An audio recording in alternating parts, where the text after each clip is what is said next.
And now a third example is of someone who I have been treating, a 72-year-old lady who is actually seeing me for over a year and lost her husband a few years ago and is living by herself in an apartment. So loneliness is something that is universal. And the current data shows that if you're looking at the adults all over the world, about 1 in 4 to 1 in 3 individuals are demonstrating loneliness to a certain extent or more. The next slide, please. Okay. Oh, so as you can see, I put the slide which was supposed to come before, one slide later. So that was how I kind of I made a mistake. But anyway, we already covered that. So this particular slide talks about our perception versus what is the actual experience of loneliness. Our perception is that someone who doesn't have to like people to interact with and being by themselves. So, but actual perception is that loneliness is an experience. So there are two components of the experience of loneliness. One is related to your thoughts, other is related to your experience and your feelings. So one related to the thought is that you have a certain expectation in your relationship, whether it is with your parents, intimate relationship, friends or so, but what you see in reality is something different. So there is a mismatch between what your expectation and what the reality is. As a result of that is one component of the loneliness. The second component of loneliness is that we all need the human connection, and the connection has to be at a level that it is meaningful for us. Lot of interactions are at a very superficial level, and the deeper connection is lacking. And when you feel that is lacking, the deeper connection is lacking, that is the other component of it. So someone may be interacting with 10, 20 different people, with friends and everyone, has a lot of friends and all, but still internally feeling lonely. While at the same time, someone may have 1 or 2 people who they are interacting infrequently, but they are completely satisfied. So do not look at what the individual social circumstances and social circle is, but look at their personal experience and kind of go from there. So moving on to the next slide, please. So before we go on to loneliness, we have to remember the different types of loneliness. We have to remember that when we are thinking about loneliness, not only think about your experience, but also look for the experience of people around you, whether it is the people who are younger to you or people who are older to you and people in between. So the different types of loneliness is social loneliness. So this is where you have limited or no social circle.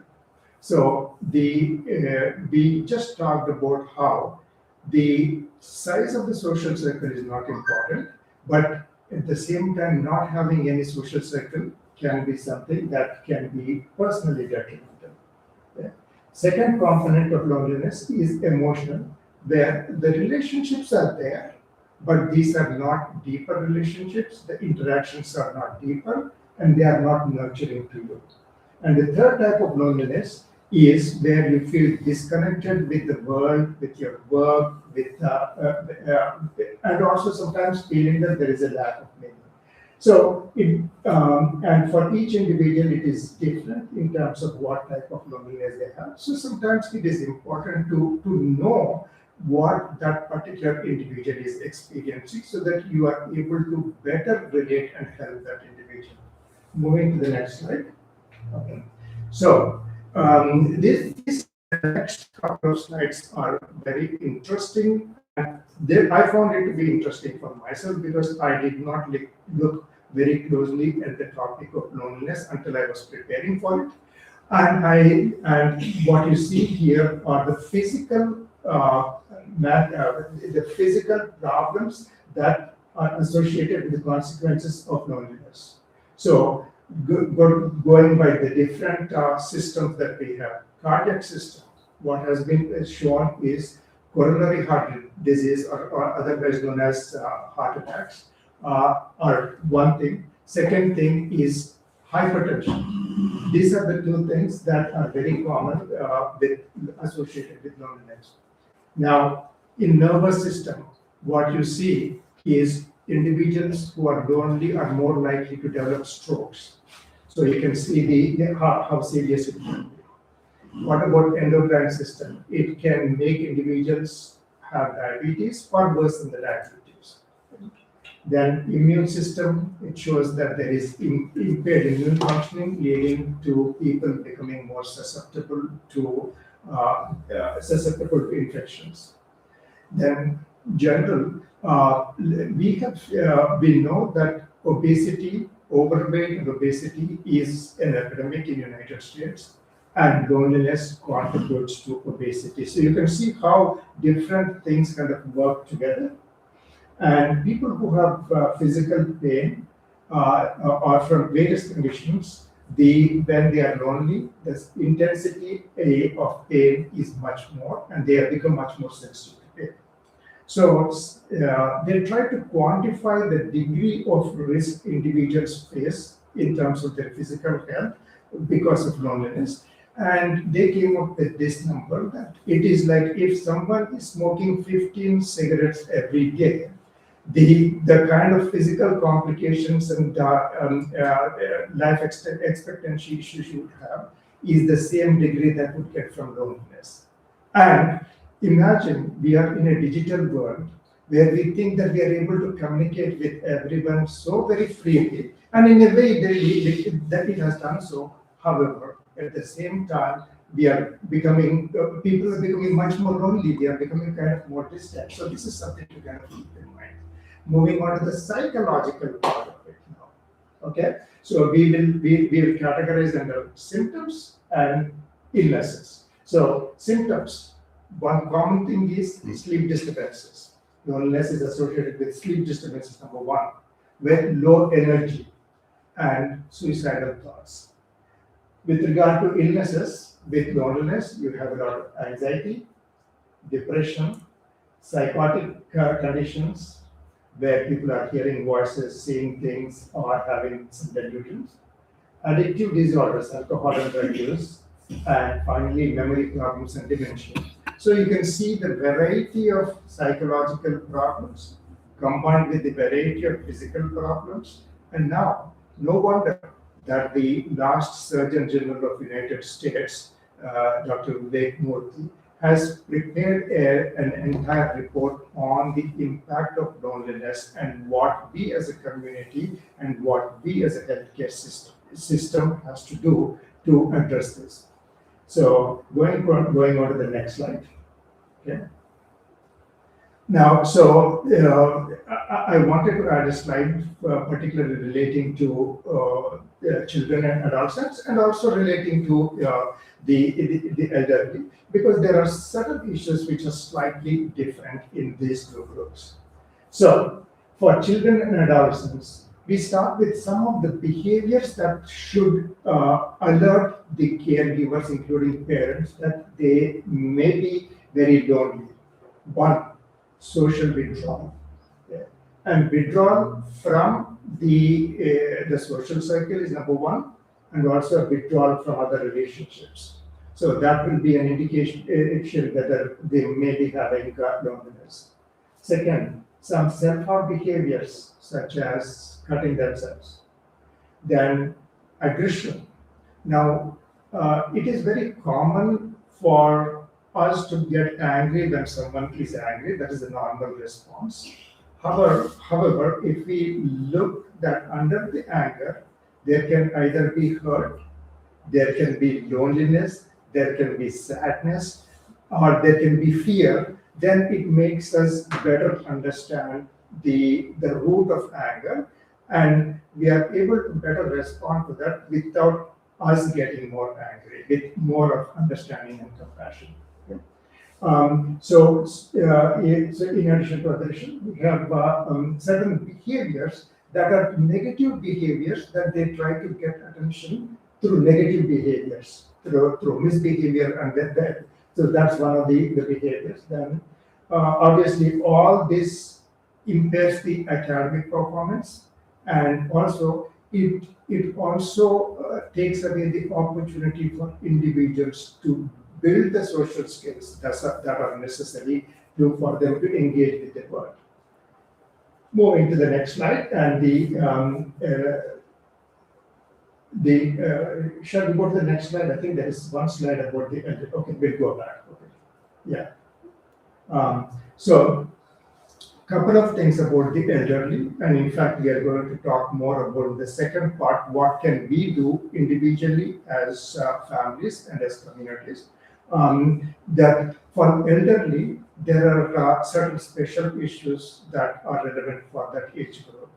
What happens is that as a person lives longer and longer, their natural social circle is shrinking. So that's number one. Second thing, their abilities which are there, whether physical abilities, the cognitive abilities, they also decline very slowly. So these two are additional things, and as a result of that, people have difficulty relating to others who are building new social circles, who are not having these kinds of declines. So we'll talk more in the second part of it. So are there any actual changes in the chemicals, in the hormones that is associated with loneliness? And the answer is yes. Where are the changes? One, let's look at hormones. So number one, the stress hormone or cortisol, the levels are increased, which is indicating that your stress level is high. Then on the other hand, there is the hormone called oxytocin, which is the one which bonds people together, and the levels are reduced. Okay. And so what it is that our experience is impacting the chemicals. Okay. So which also means if we are changing the experience, the chemical also changes. So which means that you can bring up the oxytocin by certain activities that you can do, and we'll talk a little bit more. Next slide, please. What about the neurotransmitter chemicals? So you heard about some of these chemicals, probably serotonin.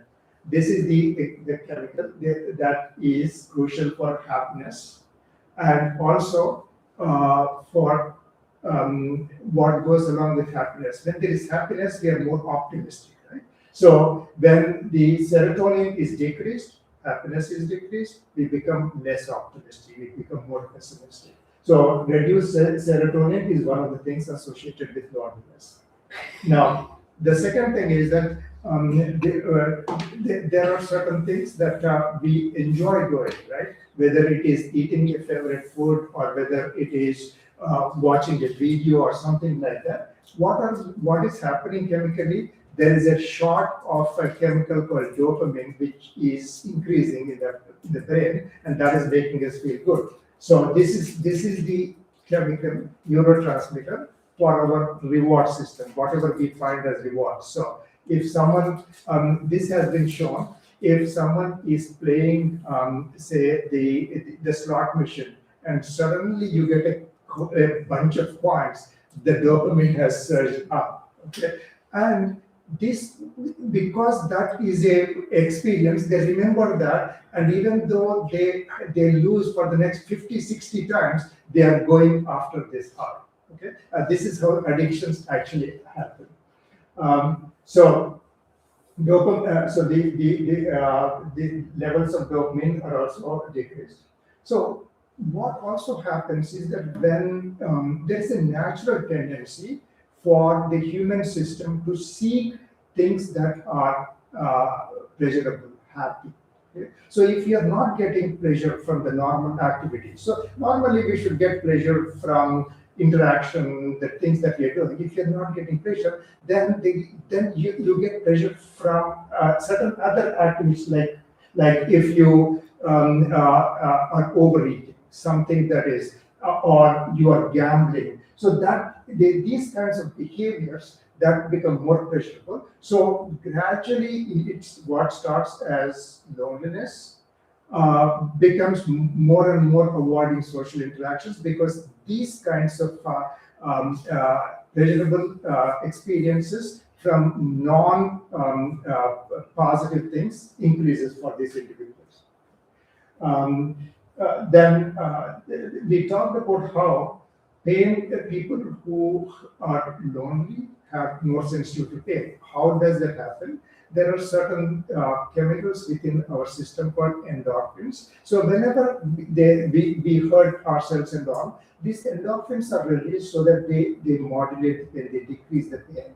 In loneliness, the endorphins are decreased, which means that whatever pain that they have is they are experiencing much more. Moving to our next slide. Okay.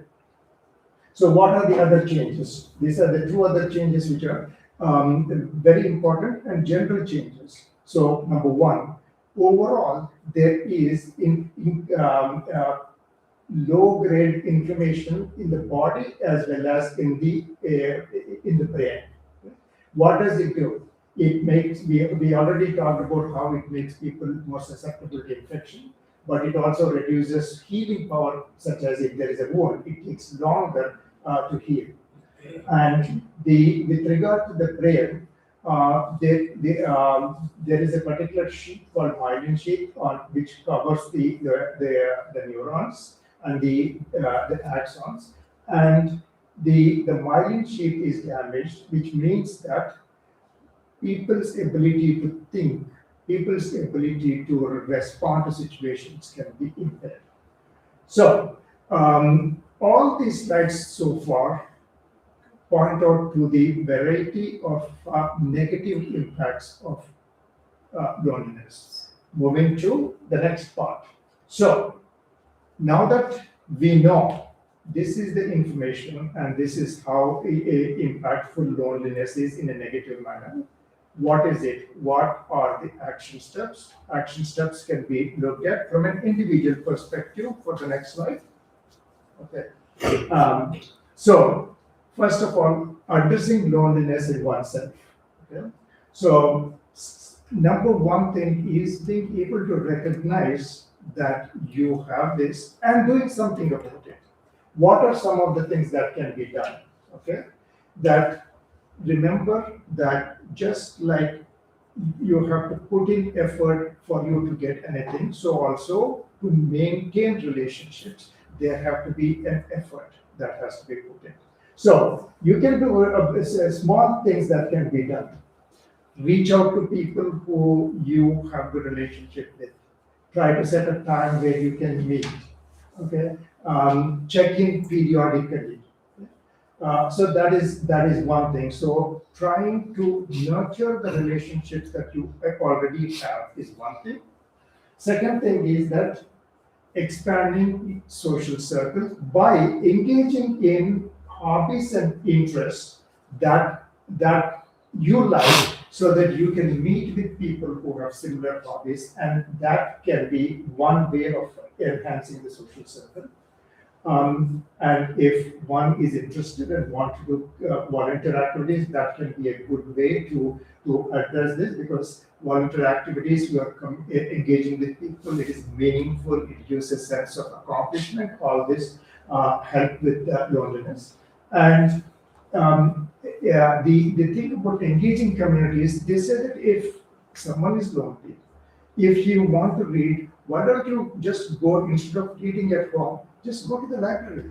Just sit yourself and sit in the library, but just the fact of that you're going there and you are doing things which most people are doing actually gives you a different experience, number one.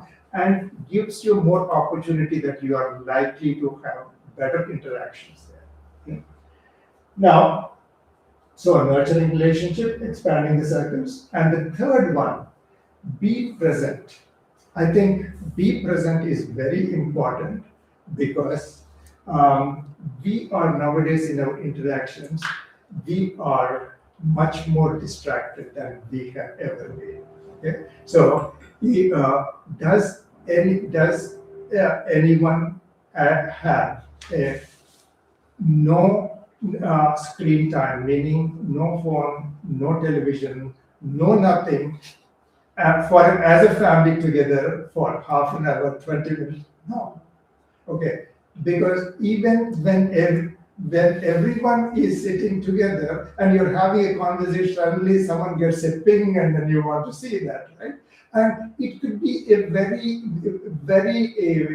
in-depth conversation, and suddenly the person who's talking just loses the incentive to continue with that. So this, I think we have to be conscious about, are we really present in our interactions, because we can definitely make an impact there. You know? When we are present, we make our interactions what is called as high quality interactions. And there is a connection between high quality interactions and decrease in loneliness. So, for example, I put a couple of studies over there that when there is a strong relationship, there's a 50% decrease of loneliness, and quality is more important than quantity.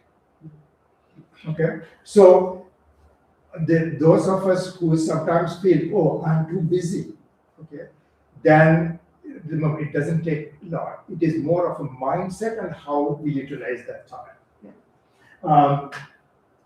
Moving to the next slide. Okay. What are the other things that we can do to build high quality interactions and relationships? Okay. First of all, we have to remember that fun and playful social interactions are a good antidote against loneliness. Even if you are playing tricks on your family member, that's fine. It's a good one. Okay? It's practical jokes or something. Okay? So, things can do. Initiate activities such as joking. Okay, if you hear a joke, you remember, okay, I have to tell the family. I have to share with someone. Okay, playing games. So I will just tell you a simple thing about playing games. So it doesn't have to be anything elaborate, right? So we went to India and along with our son, and then he has this thing. He said, okay, we should not speak any English word, and we should speak everything in Telugu. Now, this was something that within a few minutes, everyone realized that they are not able to do that, including his grandmother, who is in her 80s. And but this is a simple game. Everyone can participate, and in 15-20 minutes, you are having a lot of fun. And then even now, after several months later, they talk about this particular game. So we can be creative in the interactions. Of course, we already talked about be there. The third part, develop and use active listening skills. If we really think about how we interact, so there are 3 ways, actually, ideally 3 ways. One, okay, my boss is saying something about my work. I know that this is a thing. As the boss is saying, I am thinking, what should I say next? How should I respond to that? So I'm focusing on, I should be ready with my response. Okay, it's a very superficial level, but it is about I have to protect myself. I have to protect whatever it is. So it is not about building any pictures. Then the second thing is that where most of the interactions when people are saying something, oh, we hear, oh yeah, it looks like that was a difficult situation. Or so we just say empathize to a certain extent. But there is a type of listening called active listening. So what it is, whenever a topic shifts to something that you think is emotionally important for the other person, then your attention goes up a little bit, and you are completely hearing the person, and as you're hearing this person, you say, this is you in your own mind. You're saying, this is similar to what this person has said about 4 weeks ago. So you are trying to understand the person from the context of their experiences, but which is called active listening. Active listening. By the way, active listening is one of the skills that we as psychiatrists are taught very in the beginning. But it doesn't have to be only a psychiatrist doing it. Anyone can do it because this is a listening skill. So what happens in active listening is that, in fact, when you give feedback, the person automatically knows that you are paying very close attention to this. Okay? Now, this part, we as a community and we as a humanity have this tendency that we engage in negative talk. Somehow negative talk about a person, a group, or a country, an organization, whatever it is, seems to bring people together, okay, in some way. However, okay, engaging in negative talk ultimately is detrimental. Okay, so if wherever you are noticing negative thought, try not to engage, or at least try not to enhance the negative. So these are all the things which build quality relationships. And the thing is that going back to the negative thing, see, we can be as free with the person as there is no negative, no thought or negative thing that I have against a person. So if I have something negative of the person, I have to be very clear. I have to be cautious about what I say and what I don't say. There is nothing for me, right? So it's like it's almost like the interaction is like a kid. Whatever is in the mind, it comes out. It's like so. This is one way to kind of keep our minds also clean. Going to the next slide, please. Okay. Now, the one thing which has been shown to be helpful is your spiritual connection. What is spiritual connection? There is a couple of things to look here. That when people perceive a close connection to God, that has been shown to reduce loneliness. You go back, if you remember the initial slide, the two components of loneliness, your perception of a relationship, and the second part is the experience. Right? The perception, yeah, you feel that connection, and that. So now, even here, it also depends upon if you're seeing God as someone who is compassionate, who you can talk to, you can communicate, and he would listen and do the best, is one way. But God is going to punish, and he's a punitive God. This is what he's going. He has not done things for me. Then it becomes even worse for you. So it also, the perception, there's a difference. Okay? Now, so that is as far as individual relationship is concerned. However, if you are engaging in community activities, like congregation activities that actually bring together and bring people together, that has been shown to reduce the loneliness. So these are actually the studies. Okay? So what is it? People with strong religious attachment often experience less loneliness, particularly in stressful situations. Okay? Second, so we already talked about the second one. Closeness to God correlates with lower loneliness.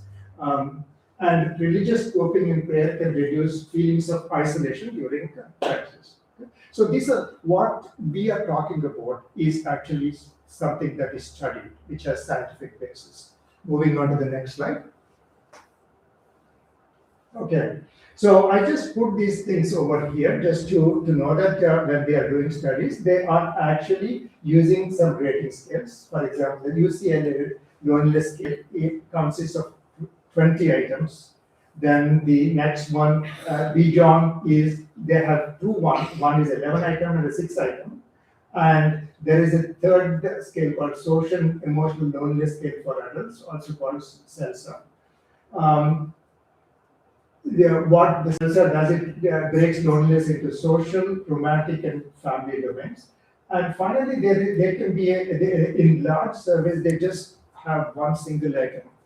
In the past month, how often have you been lonely, or something like that? Okay. Going to the next slide, please. Okay. So how do you help children and adolescents? Number one, ask for their feelings and perceptions. So some of the questions are, who at school do you feel most comfortable talking to?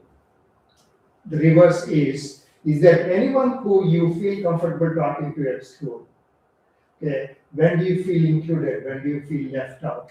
You are asking specific questions to give the child or the adolescent the permission to talk about it, because these are things generally we parents mostly do not discuss, because it doesn't come out, and kids don't talk about it unless there is the environment which is safe for them to talk. Second thing, sharing your own feelings and perceptions. That can help, because then you give the thing that this is not a individual experience, it can be an experience for everyone. The third thing, do not judge. Every person has that experience. There's a reason they're going for experience. No. You should get over it, or these kinds of things seem very judgmental. And this is very difficult for some parents to do, particularly from an Indian or South Asian background. Prioritizing well-being of the child over their accomplishments. Okay. The happy child, at the end of the day, what are accomplishments about? We think that accomplishments is because my child is going to be happy. Okay. Let the child be happy right now. Okay. Okay. So not that you completely ignore that. Hey, because the children do know that they are looking at themselves, they are looking at the world, they know what they want to do. They do it at a slightly different pace than what we do, and that's what we did as children. So that is one of the things that can be, and this can really be helpful for the kids. Moving to the next slide.